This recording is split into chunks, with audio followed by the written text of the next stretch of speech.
Good evening and happy Father's Day to all the fathers out there. Hopefully everyone got a chance to spend some quality time with their family and get a chance to really get some good memories with the people they care about. Unfortunately though, we know that there's a lot of people who didn't get to see their kids today. And this message is specifically to a lot of people that are pretty much where I was 8 years ago. So I'm not necessarily blaming anyone. 8 years ago, if I had seen posts like this, I would have thought the same thing. If I heard about a father who wasn't getting quality time with their kids, my initial instinct would have been, oh, there's probably more to the story we don't understand. And once it happened to me, I was amazed at how I started realizing that when you'd hear comments made like, why don't you just get over it? Or you're just trying to public shame or something. And I realized that there's a lot of people that need to be educated the same way I had to. Sadly, I became educated by the situation happening to myself. The sad truth is that tonight there's 24.6 million kids in America that'll go to bed without a father in their home. Over 10 million of those kids have not seen their father in literally over 1 year. Yes, I know there's many of those fathers that have left by choice, but there's not a person that could possibly believe that 24.6 million kids have fathers that don't want to be a part of their lives. That's just like trying to claim that all cops are bad. Yes, there's bad cops. But to try and use an absolute blanket statement for all is ludicrous. And to do the same thing with fathers. Now, let me clarify too, my message tonight is not to any of the single mothers out there that did have fathers that walk out. I realize there are a lot of fathers that walked out. And I applaud the mothers who took the burden on their shoulders to have to fill both shoes. So I applaud mothers like that. But I think everybody on here realizes that there's a lot of fathers out there who didn't walk out, that are trying desperately. The reason I know that is I remember back to my first Father's Day. I had dreamed of this day for probably like 20 years. I started late in life. And when my first Father's Day came around, I had my request denied to see my own son and ended up going 204 days without seeing him. Now, I don't bring this up for public shaming. And it's sad though, but we've gotten in a society that thinks that the way you can silence someone is intimidate them into using terminology such as public shaming. I'll tell you what, the only way you're going to get things changed is to be able to bring up situations. Now, there's two reasons to bring up situations. Some people will bring them up for revenge, and I don't want any part of that. That's the he said, she said. If you'll notice, anytime I try and bring my issues up, I try and bring them up in a positive, solution-oriented way to say, okay, this is what happened, but now what can we do about it? I don't bring up specific personal type things. I try and talk in generalizations. But at the same point, you can't try and intimidate people in silence by using terms like public shaming to try and get people to be quiet. We've got to realize there are situations that are going on that need to be talked about. For those of you who don't understand situations like mine, I want you to think about this. I want you to think about the first time that your kids left for more than a night or two, when they were gone away at maybe their first Boy Scout camp for the week. Do you remember that empty feeling in the pit of your stomach? Do you remember wondering every night if they were going to be okay? If they were safe? Now imagine having that feeling for 24 to 26 nights every single month. Imagine having that feeling for week on and week on without seeing them at all. I want you to think of another couple of things. How much could your child learn if they only went to school 4 to 6 days a month? How long would you keep your job if you only showed up at your job 4 to 6 days a month? Why then should we expect a child to be able to have a normal father-child relationship if the father's relegated to a visitor on 4 to 6 nights a month? Now imagine trying to hold your job down when all you can think about all day long is your child. Wondering where they are, wondering how they are, wondering if they're safe, and trying to focus on being able to keep your job. Imagine what it's like to walk down the hallway of your own home and you see a closed door. And the reason it's closed is because you can't stand to see that door open and see an empty room all week long, realizing that your child's not with you. So it's easier if you keep the door closed to somehow try and hide the pain that you feel of knowing that that room is empty all week long. Imagine driving to work every morning and seeing kids waiting for the school bus and wishing desperately that you could be there to be able to be there with your kid getting on the bus. Imagine after work seeing all the neighborhood kids playing ball with their moms or with their dads. And imagine being able to see dads teaching their kids how to ride a bike and you're not there with your own. Now I want you to imagine that scenario from the child's perspective. How many of you, when you grew up, your dad was your first hero? I remember when I grew up, I couldn't wait for my dad to get home from work. I remember night after night after night at 5:25, I would be there. I had a little dog, Candy, and she would be sitting there with her nose out the window looking at what was going on, and my nose would be right on top of hers looking down the end of the street to see my dad driving up in his 1971 VW Bug coming up, because I couldn't wait to run out and hug him. I couldn't wait to play ball with him in the front yard. I couldn't wait for that quality time with my dad. How many kids right now are growing up without that? And once again, we're not talking about the dads that walk out. I realize that happens. But you can't punish the good dads for the dads who walked out.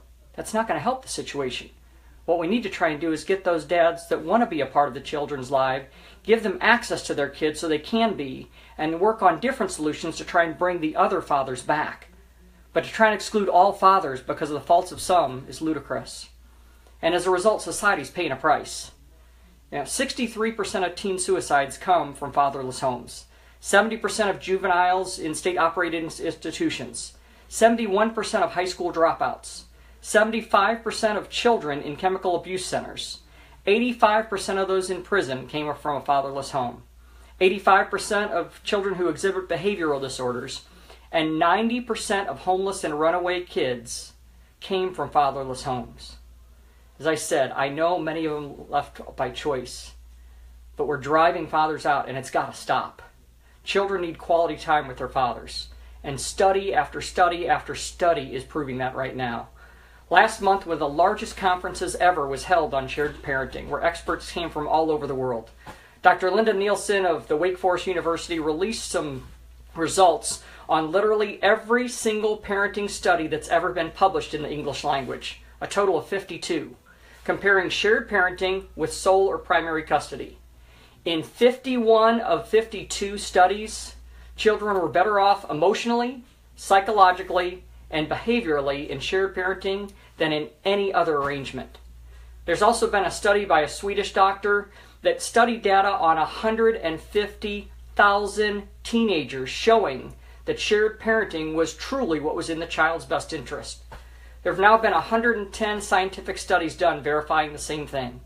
And most recently, there was a study in Infant Mental Health Journal which talks about the fact that it's critical to get that father-infant interaction going as early as 3 months. And studies have shown how that benefits children later on.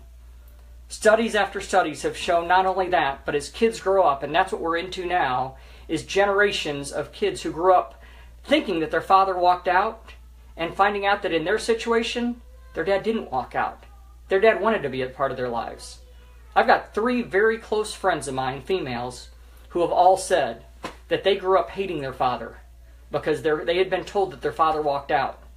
And when they grew up and when they were in their 20s and early 30s, they tracked their father down only to find a box of love letters and notes telling how much they loved their daughters and how bad they were trying to seek custody for their daughters had been pushed away. In study after study, adult children of divorce and separation are now showing 85% of all kids wanted more time with their fathers. 93% of those who actually lived with equal time believe it was in the best interest. 70% of all kids knew their father wanted more time and wanted to live with them equally, but they also knew the mothers opposed it. It's time to stop this tug-of-war with kids. Kids are not a prize to be able to be won. Kids deserve the right to both a mother and a father, equally. It's time now for us to stand up.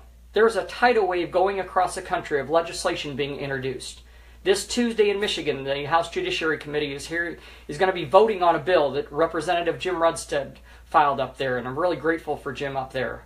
We had a bill pass in Kentucky this year. We had a bill pass in Florida just this past week on Monday. In Missouri last year, we passed HB 1550. But there's a lot of work still to be done. We need your help. If you're willing to help join the fight for kids, to make sure kids get equal access to both a mother and a father, we need your help. We're developing a national database right now to be used for call to actions in statewide legislation across the country. One by one, we're hitting every state, but we need your help. We can't keep looking the other way. And I know a lot of people see my post all the time and they think, is that all they can think about? Well, I ask you a question. Why is it okay for somebody to put posts about their favorite sports team or their favorite music group night after night?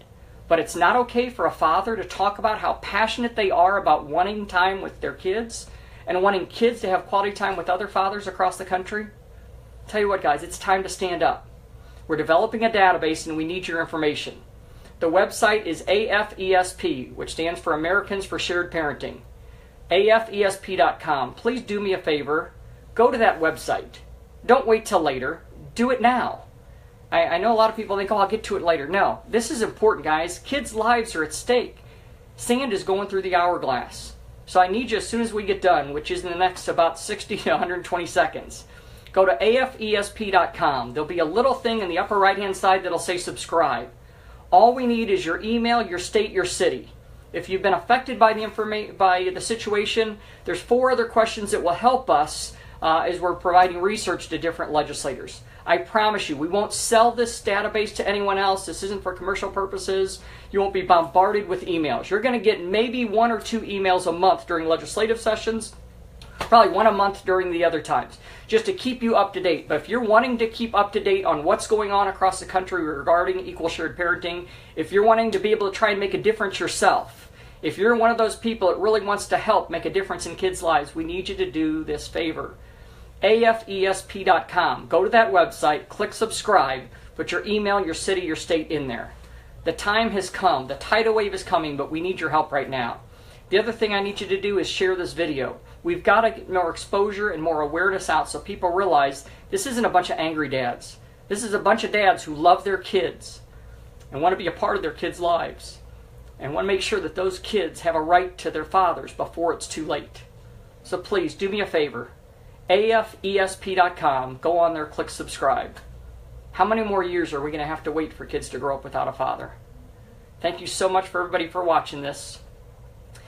And my prayers sincerely go out to every father out there who was like I was 7 years ago, who's going to go to bed tonight staring at a ceiling realizing they missed a Father's Day with their own kid. Guys, if you're out there, there's millions of us who know exactly what it's like, and we're praying for you. You will get through this. Please connect with us so we can try and get you in contact with people to get you some resources and let you know there's people that can put our arms around you and say, hey, you're going to get through this too. Do not give up. Your kids need you. Thanks a lot, and happy Father's Day.